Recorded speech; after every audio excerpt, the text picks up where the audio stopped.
Góðan daginn og verið velkomin á okkar 9. Hrafnaþing núna í vetur. Í dag fáum við heimsókn frá Starra Heiðmarssyni, forstöðumanni Náttúrustofu Norðurlands vestra og fléttufræðingi. Erindið hans ber nafnið Bleðlapíra, Fjallagrös og Breiskjurýla. Gera aðrir betur en þetta. Íslenskar fléttur og viðhengi talin skráð í fléttutali. Fléttutal er listi yfir fléttur og fléttuháða sveppi sem vitað er til að finna megi á Íslandi. Upphaf talsins má rekja til 8. áratugs síðasta aldar en það er byggt á ævistarfi Harðar Kristinssonar heitins. En áður en ég sendi boltann yfir til Önnu Sveins sem mun stýra umræðum og spurningum á eftir, þá langar mig að biðja einstaklinga að skrifa spurningar og svör, eða svona spurningar og umræður í spurningar og svörhnappinn sem heitir Q&A hérna í Teams-forritinu, því þá er hægt að fara yfir það í lok erindis. Jafnframt langar mig að minna þá á sem eru í sal í Urriðaholtinu að skrifa má netfangi sitt við nafnið svo hægt sé að vera á póstlistanum okkar til að fá erindin send þar. En yfir til ykkar. Takk.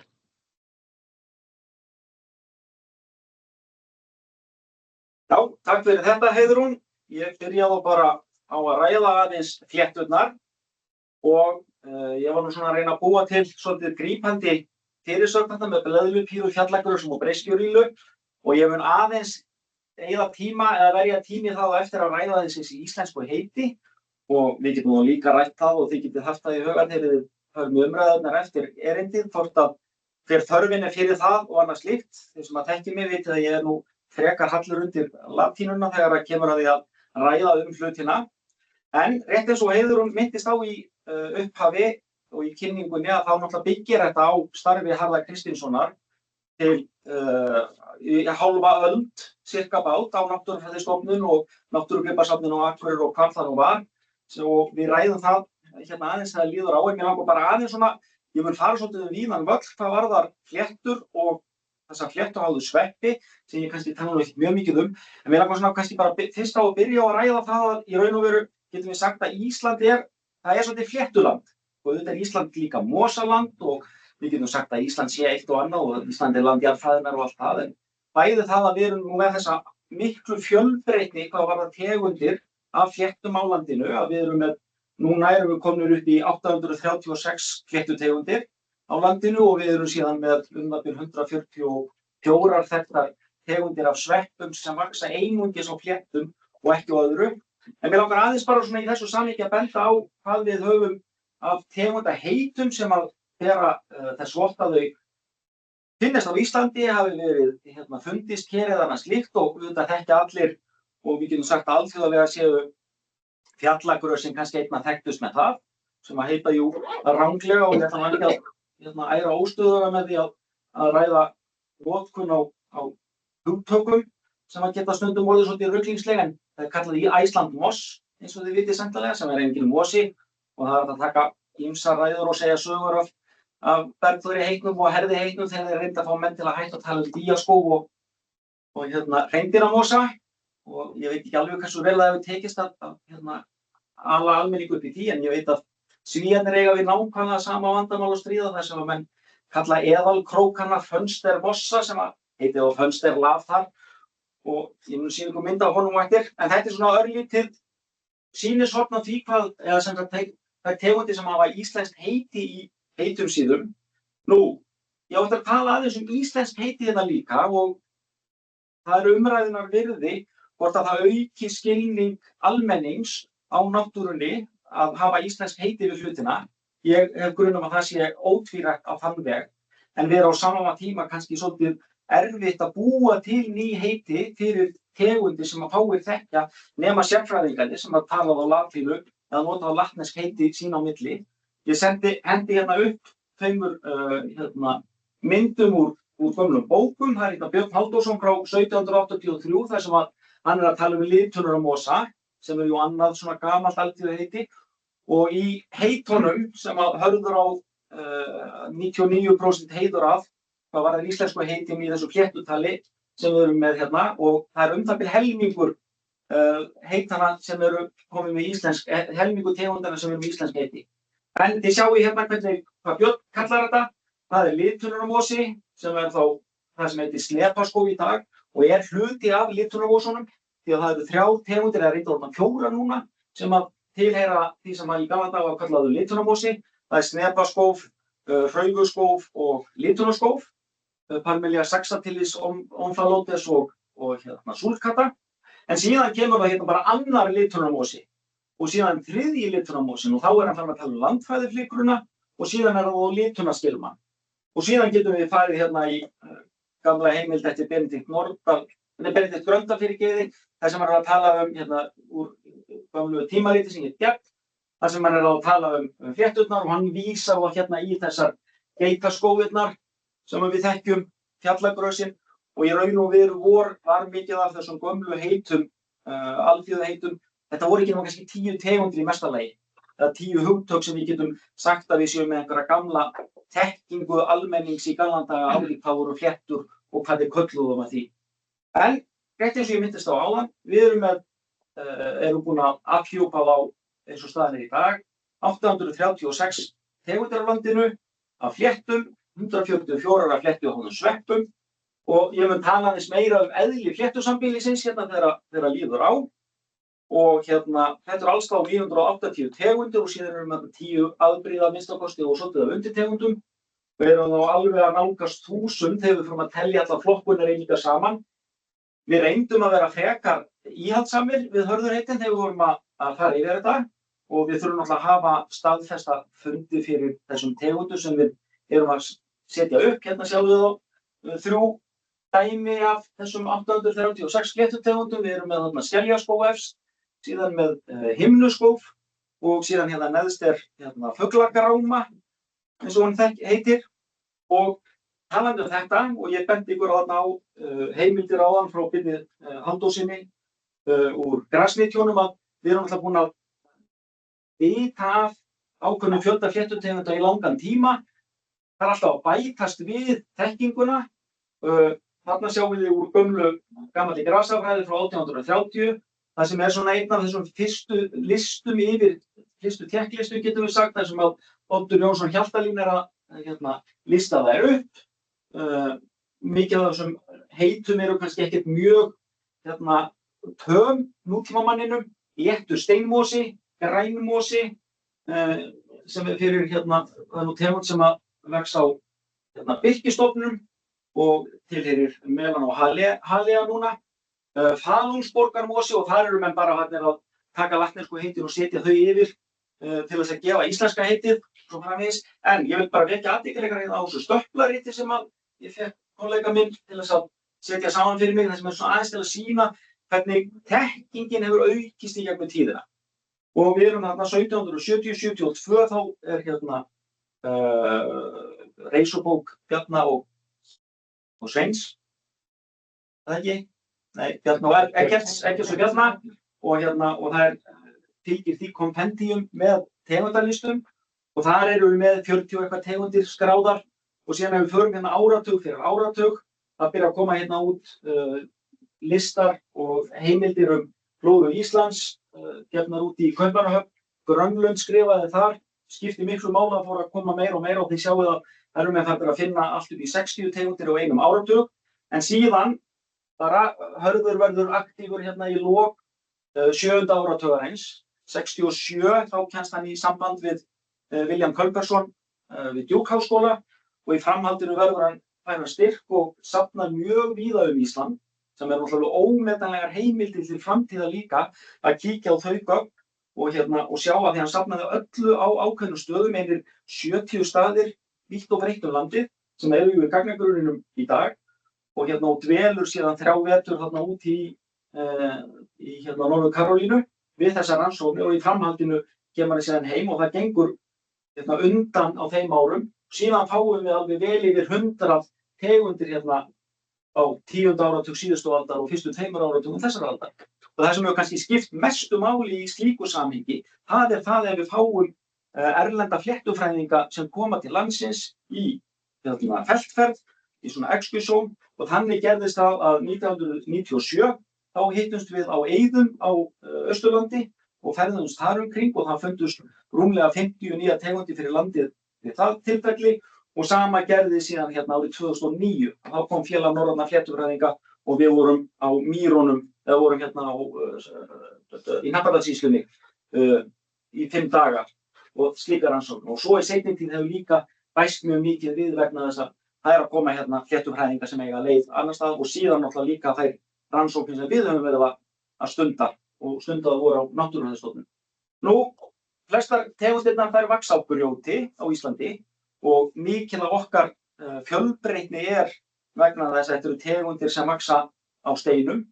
Hérna steinn sem ég hef stundum sett upp sem sýnigrip til þess að sýna hversu margar tegundir eru til staðar og það að telja hátt í 15 hérna.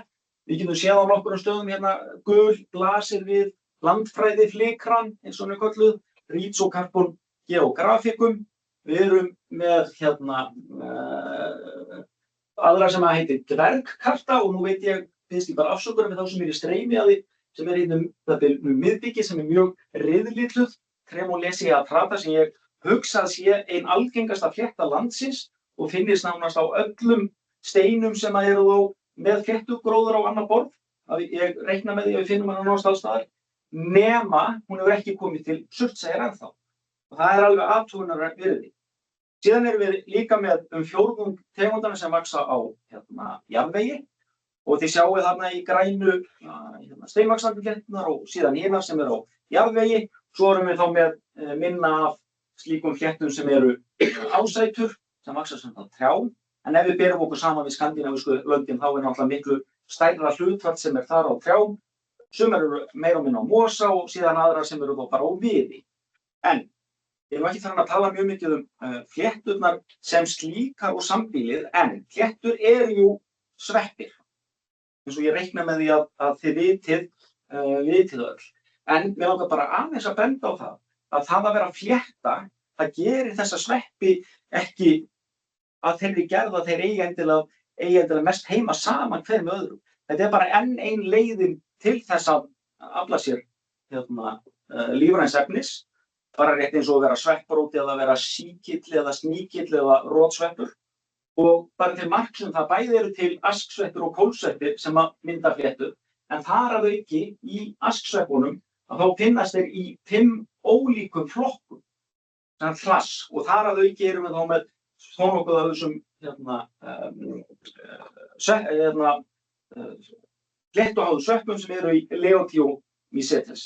Og bara rétt svona svo þið sjáið, langstærsti í flokkunum sem að flétturnar eru í eru svona þessir fléttusveppir sem ég ætti að kalla þá. Og aftur komum við að þessu, hvernig tímamanns best varið?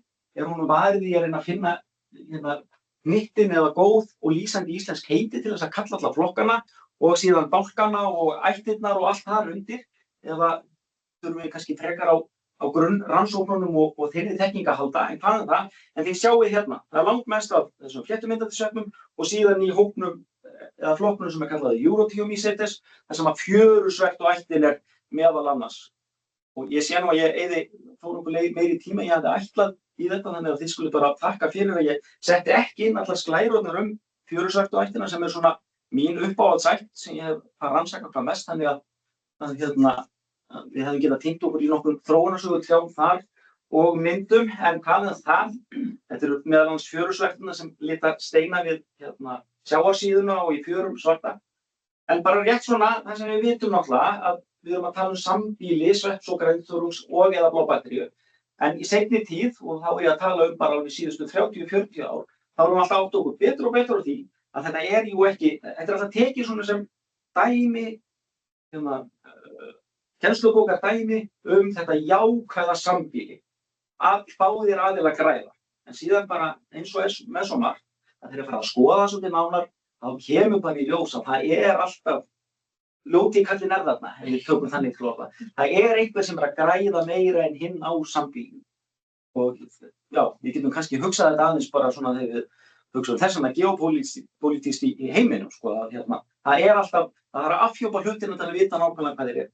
En að því sögðu, þá vitum við náttúrulega líka hitt, að þessir þörungar, þeir myndi ekkert vera og lifa á þeim stöðum sem þeir lifa á, ef þeir væru ekki með sveppinn til þess að verja sig fyrir of sterku sólarljósi, halda ákveðnu rakastigi og svo framvegis. En það ýmislegt í þessu. Eitt af því jú líka það, að mjög stór hluti asksveppa sem við höfum fundið á landinu mynda fléttur. Að hluta til það náttúrulega vegna þess að við sjáum flétturnar allt árið. Og það svona hluta til ástæðan fyrir því að ég vildi fara að rannsaka fléttur en ekki eitthvað annað, því að það er svo auðvelt að sjá þær og maður þarf ekki að bíða eftir að það komi vor eða eitthvað vesen. En hvað það? Og þannig að það getur verið þó nokkuð af asksveppum sem við bara vitum ekkert um.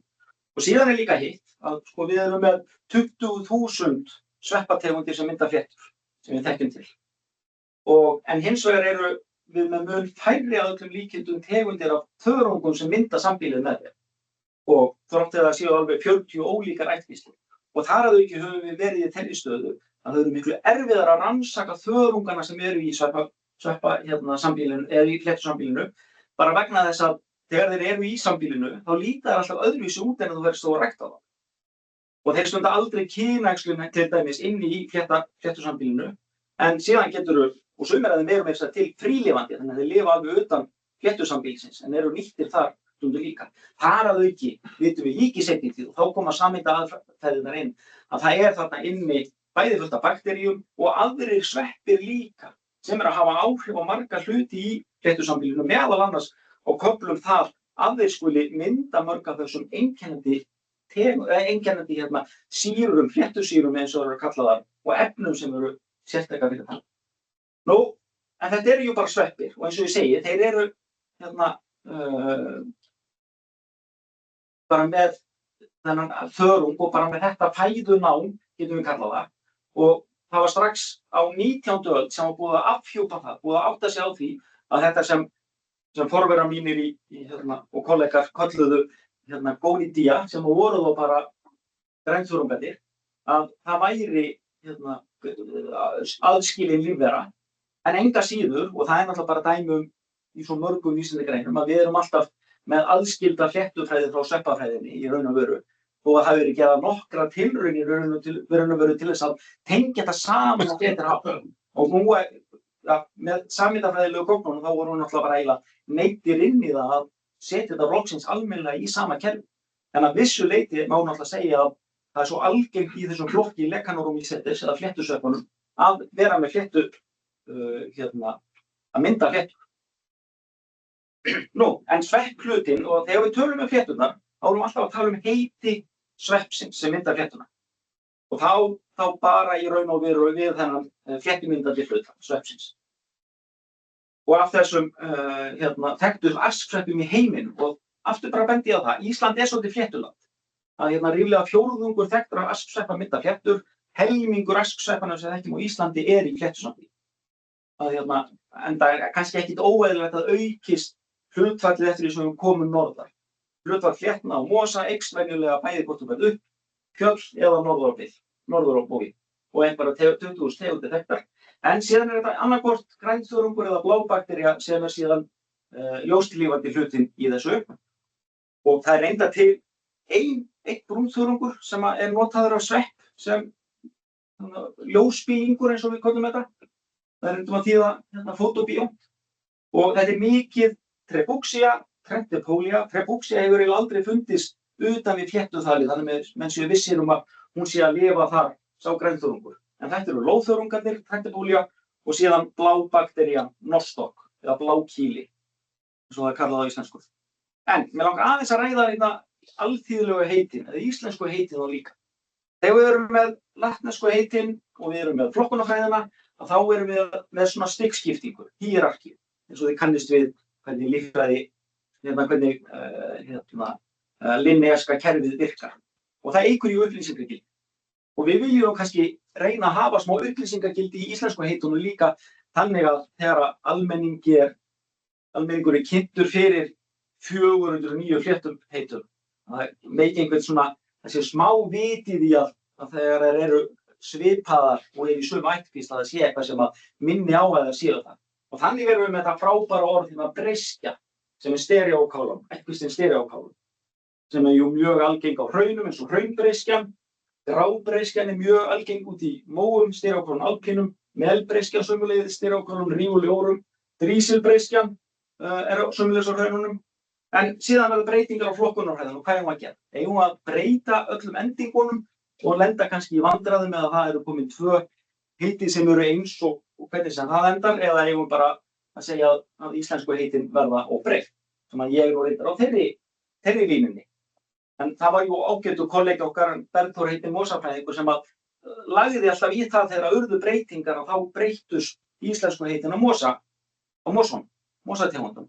Og hann var nú búinn að standa sér þó nokkuð betur, þó við verðum 2 í því við hörður að hann var náttúrulega búinn að setja íslensk heiti á alla mosana 606 sem voru þekktir þegar hann lauk sínu mosatali, og meðan við erum bara búin að setja heiti á tæplega 500 af þessum 800.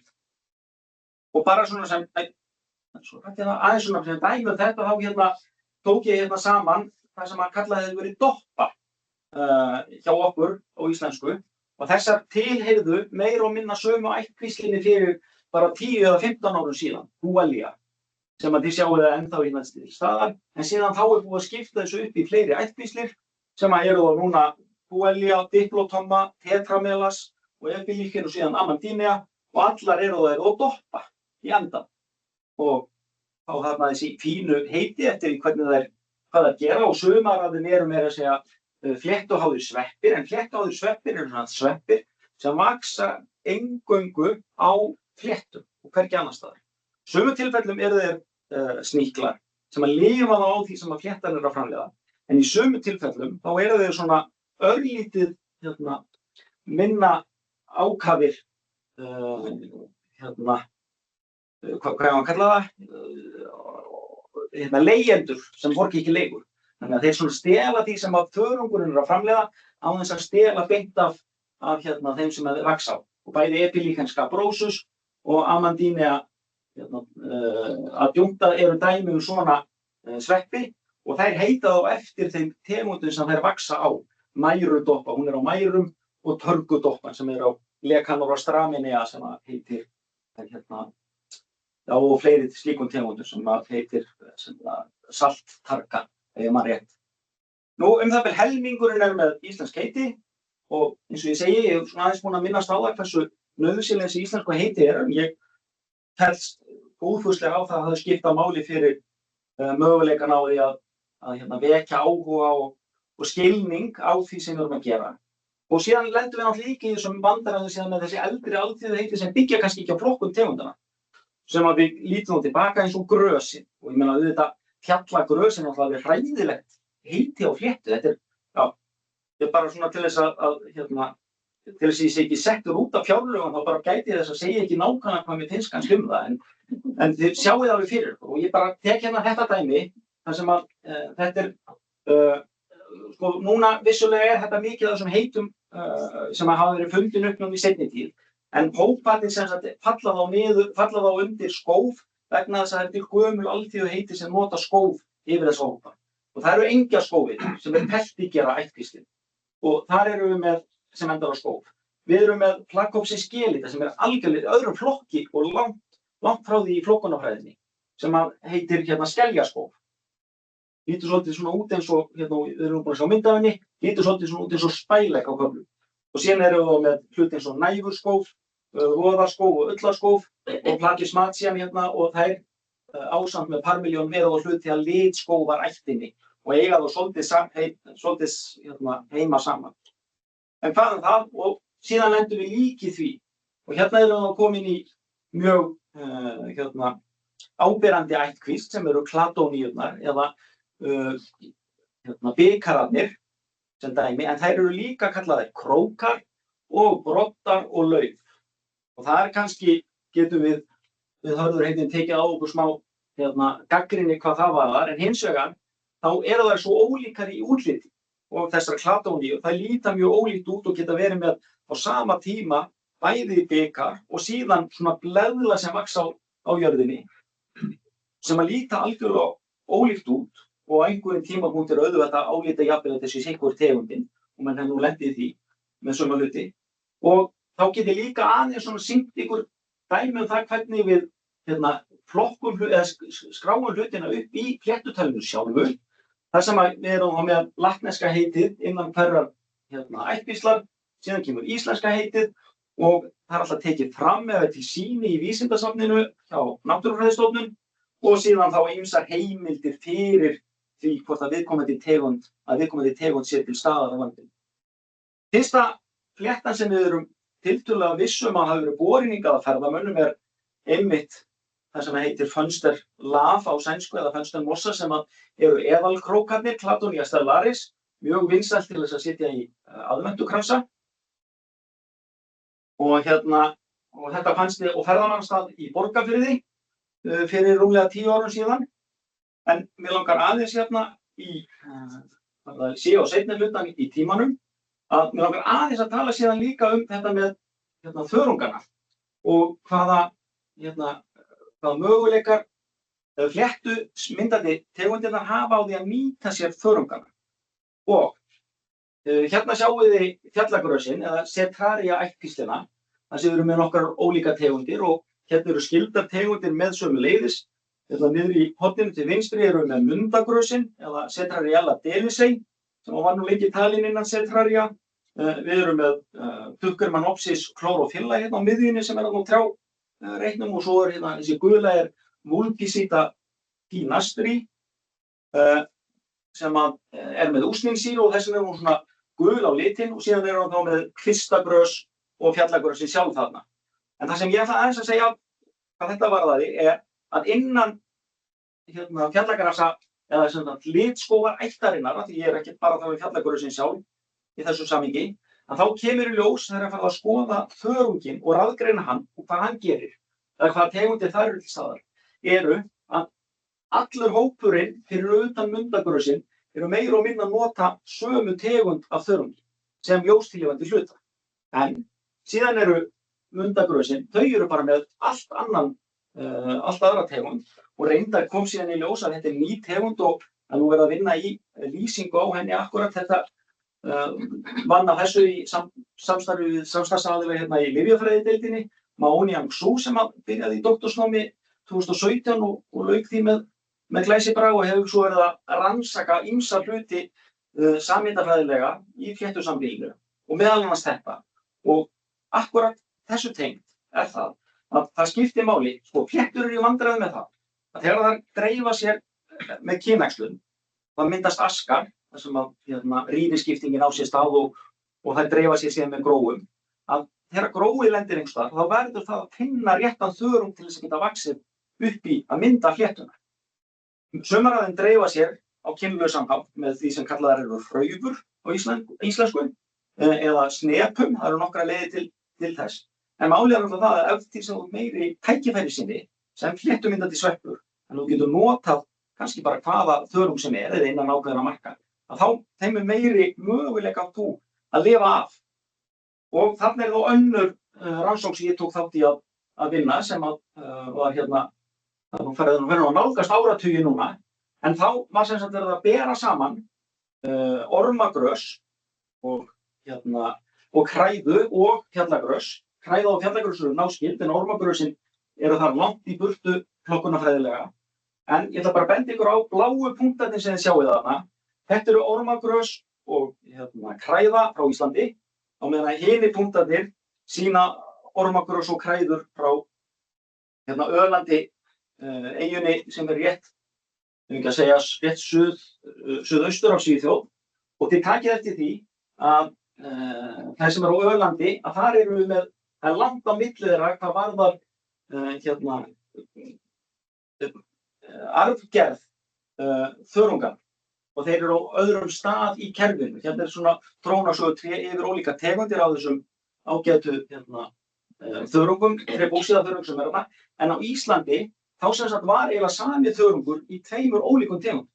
Sem þá eiginlega punkturinn sá að á Íslandi voru bara ekki sömu þörungar, var ekki sama fjölbreytna þörungum til þess að nýta fyrir fléttuna. Þannig að hún var bara að nýta það sem hendi var næst. Og það sem var næst var sem einhver annar ára nota. Þannig að hún tók bara yfir þörunginn sem voru þeirra sem kom á undan, hvort það voru ormagrösin eða kræðan.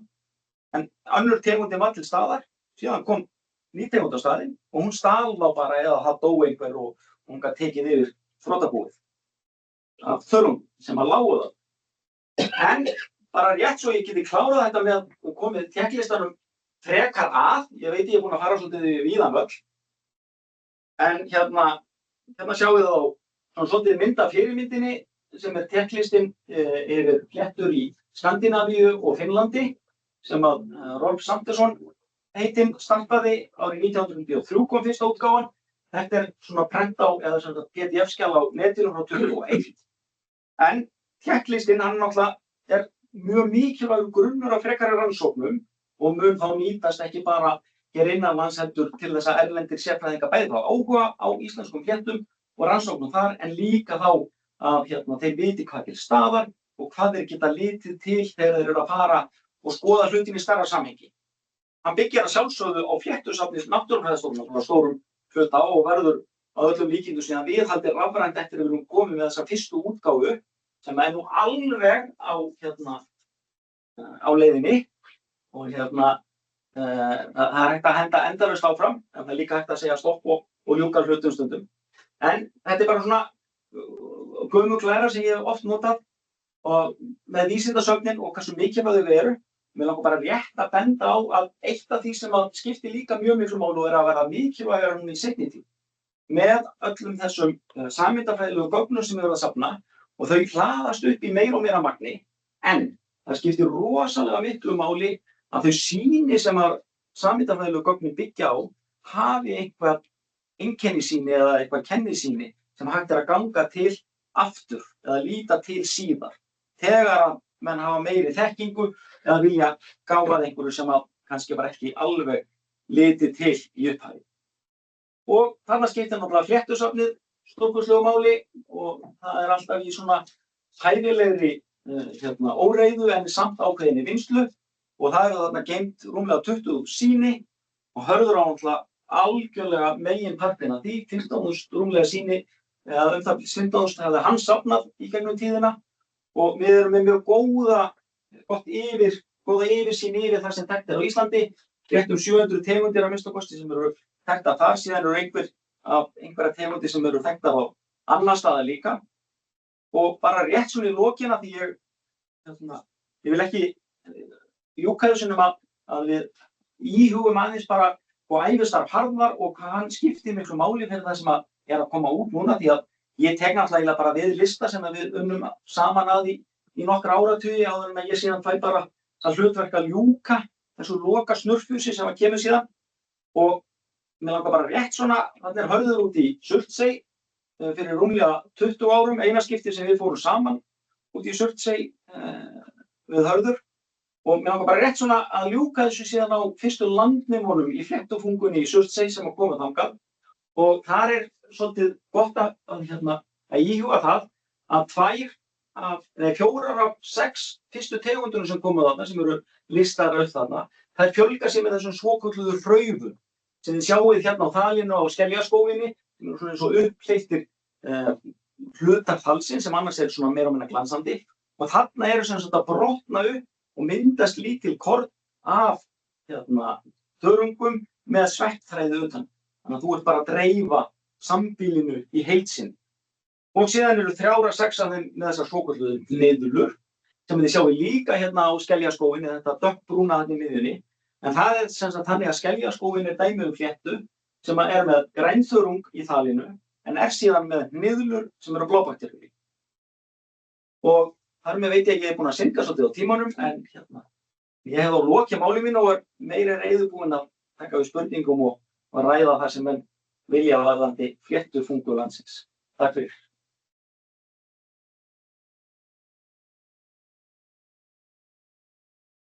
Já, kærar þakkir. Eru spurningar úr sal? Pál? Já, ég með spurning varðandi vegna þess að ég var að horfa á þetta landnám á Surtsey. En hvernig eru fléttur að vera svona í langar leiðir? Er þetta með lofti, er þetta með dýrum, eða með fuglum, eða einhver hugmynd það? Það berast með mörgum, það eru margar leiðir fyrir það. Já. Bæði með lofti og fuglum Og sem dæmi að þá settu þeir á sínum tíma svona fuglaböð þarna út í Surtsey þegar eyjan var nýmynduð og það komu strax þessar áburðar háðu fléttur sem að maður sér mikið ef þið sjáið til dæmis hrafnslauk, þá sjáið þið alltaf appelsínugult undir hrafnslauknum sem að eru tegundir af glæðuætt sem að eru að vaxa þar sem að vilja hafa mikið af nitri og en þær gróin fjúka líka. Og þar komum við náttúrulega að því að þau þurfa ef gróin fjúka bara þá þurfa þau náttúrulega að hitta þörunginn þar sem þau komum. En þess vegna líka þekkt að fléttur eru það miklu minna af einlendum tegundum þar heldur en hjá æðplöntum til dæmis, eða blómplöntum sérstaklega. Þess að það ekki útilokað að fuglar líka spila mikið hlutverk. Já. En það eru engar rannsóknir það? Nei, ekki sérstaklega á fuglum, nema bara að þeir sáu strax hvernig þær fylgdu fuglunum sem komu til að baða sig í þessu baði sem þeir. Og ég heldur að meira sér að tekja þær og snirta á þeim hætuna á þessum tíma. Kjartan?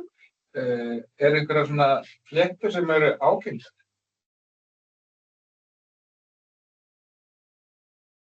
Já, ég myndi halda, við höfum ekki dæmi hérna á Íslandi, en já, það væri ábyggilega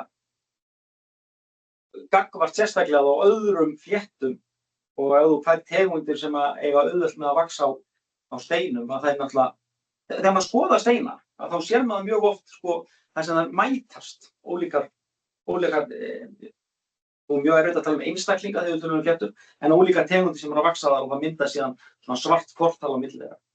En það eru tegundir sem að geta orðið bara eins og hálfgert illgresi, hvað það varðar að það dreifa mjög hratt úr sér fyrir að koma nýja á staði. Og nú erum við kannski ekki með nógu góða þekkingu á því sem var fyrir iðnbyltingu, en með batnandi loftgæðum víða í stórborgum, að þá hafa flétturnar komið aftur inn á trén sem eru inn í borgarlandslæginu, sem voru kannski meira og minna horfnar vegna þess að það var að því að fléttur geta verið mjög viðkvæmar fyrir loftborinni mengun.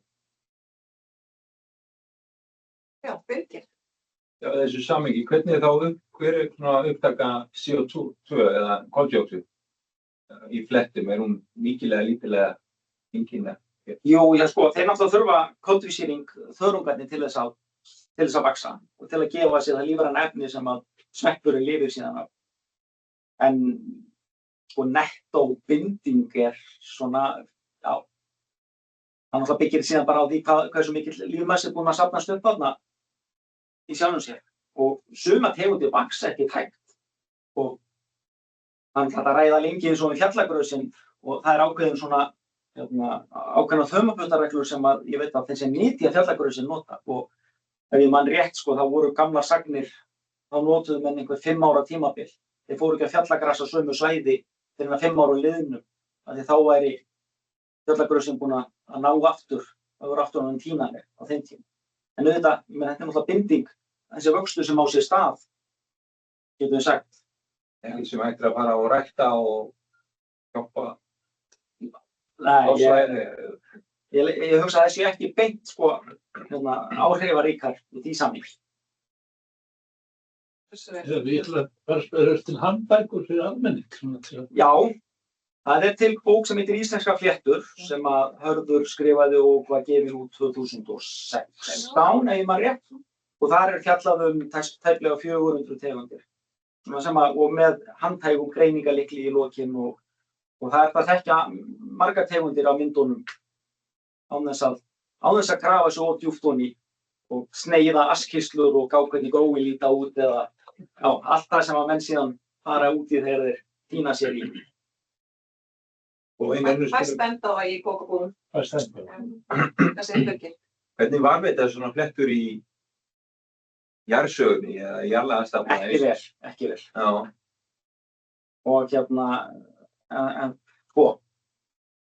hins vegar, talandi það, þeir hafa fundið svolítið í kvoðu og það eru þessar fléttur sem að mynda svona litla títubrjóshausa. Þannig að það hefur fundist í kvoðu svolítið að slíkum, alveg 30-40 miljón ára gamlar eða eitthvað slíkt, og leiðunum fyrir að tala eitthvað svona, það er til kenningar það að flétturnar hafi verið fyrstar á land, fyrstar á þurrlendi og eitthvað svoleiðis. Það byggir í fyrst á óskhyggju og síðan á einhverjum mjög svona undarlegum túlkunum á einhverju, við vitum nú allt hvernig þessi Ediacara fána var þarna. Þín hugmynd jafn góð og mín. Það er svolítið það sem ég að meina. Rannveig, spurning. Já, takk fyrir starfið, þetta var mjög skemmtilegt. Ein svona, kannski svolítið skrítin spurning sem snýr til mér bara þessu sem var útskýra með skeljaskófina. Af því að það er þá sitthvor sveppurinn ef ég skyldi, þörungurinn í hnyðlinu og hraugunum.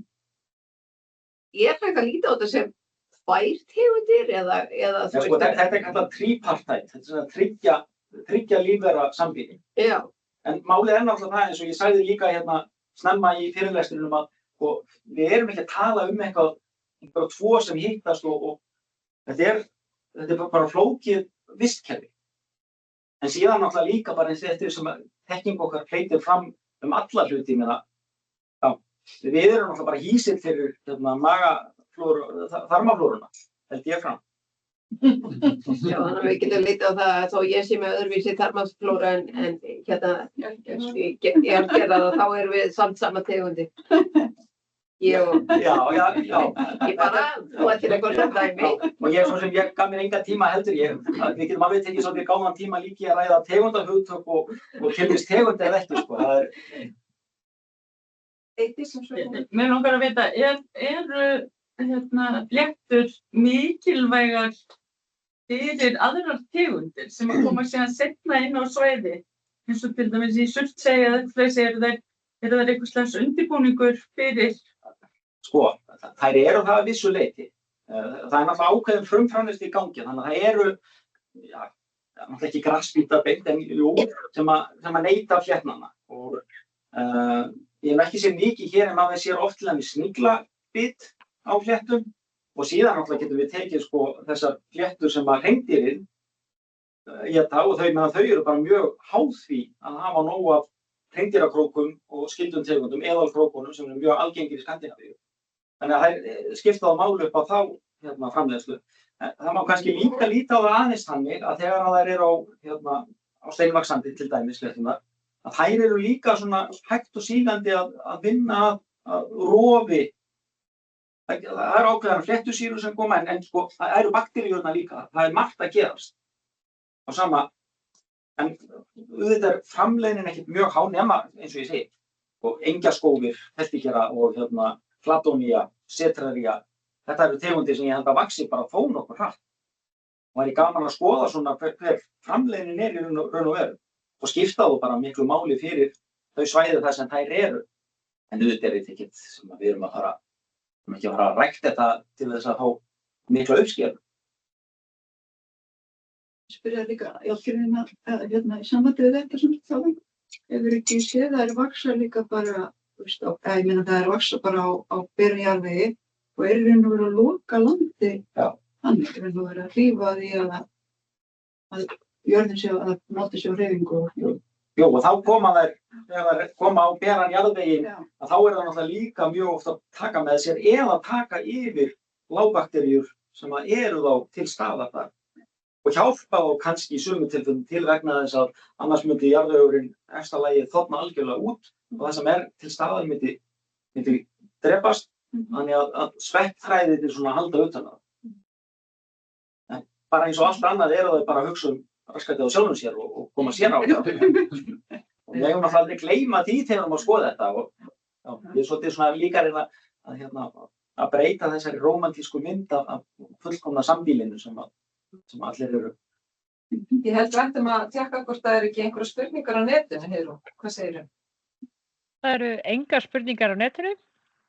Búin að vera á fullu á endurhlaða takkarum hérna og það koma engar spurningar. Þannig að þú ert að segja að það sé mjög vont að vera í sambæli. Það er ekkert allt elsku mamma þarna. Það þarf sambandsráðgjaf og allt svoleiðis fyrir flétturnar. Pavel er nú með spurningu reyndað aftur hérna úr sal. Já. Eða smá tími viðbótið það ekki? Jú. 1 mínúta. Ég er kannski ekki bein í spurningu, en ég kann með svona komment sem tengist þessu. Þú veist að segja, og þetta staði að svona tékklistar eru algjör undirstaða rannsókna í líffræðilegri fjölbreytni. En þá getum við bara hugsa sér fyrir hversu marga tegundahópa, lífverufópa á Íslandi eigum við sambærilega tékklistar og fyrir hversu marga tegundahópa eigum við tékklistar sem eru ekki, 20 ára gamlar eða eitthvað svoleiðis. Og þá við skoðum þetta í svona stóru samhengi, þá erum við ekki í góðum málum, eða ekki? Nei, ég alveg sammála því. Það eins og ég hef víst áður sagt og flestir vita skoðun mína á og grunnrannsóknirnar skipta bara svo miklu máli. Hvað það varðar, að vita hvað við erum með. Og ekki síst núna, eins og ég myndist á áðan í sambandi við vísindasöfnin, þegar við erum farin að raðgreina allt og með þess að við vitum hvað við erum með í höndunum þegar við erum búin að raðgreina það. Það er svo mikið, menn fara bara og það er gaman að fá niðurstöður og henda þeim inn í Genebank og sjá það samsvara einhverju og þá halda menn að þeir séu bara komnir með svari, en vita ekki hvað þeir voru nákvæmlega að skoða. Það sem skipta vísindasöfn svo miklu máli þó þau hafi kannski langa sögu og okkur finnist þeim getur gert hlutin á hagkvæmari og hraðvirkari hátt, en það er búið að leggja rosalega mikla skipulagningu og vinnu í þessar hluti sem er dýrt að þurfa að fara að byrja upp á nýtt. Heyrðu, er þetta ekki komið gott í þetta? Klukkan er orðin 4. Heiðrún þarf að taka boltann. Já, takk fyrir þetta Starri. Mér langar bara að kynna næsta hrafnaþing sem verður 12. mars, en þá ætlar hún Anna Bára Másdóttir að koma til okkar og flytja erindið svipfarsbreytileiki og stofnerfðafræði íslenska heimskautarefarins. En takk fyrir í dag, þangað til næst. Bless, bless.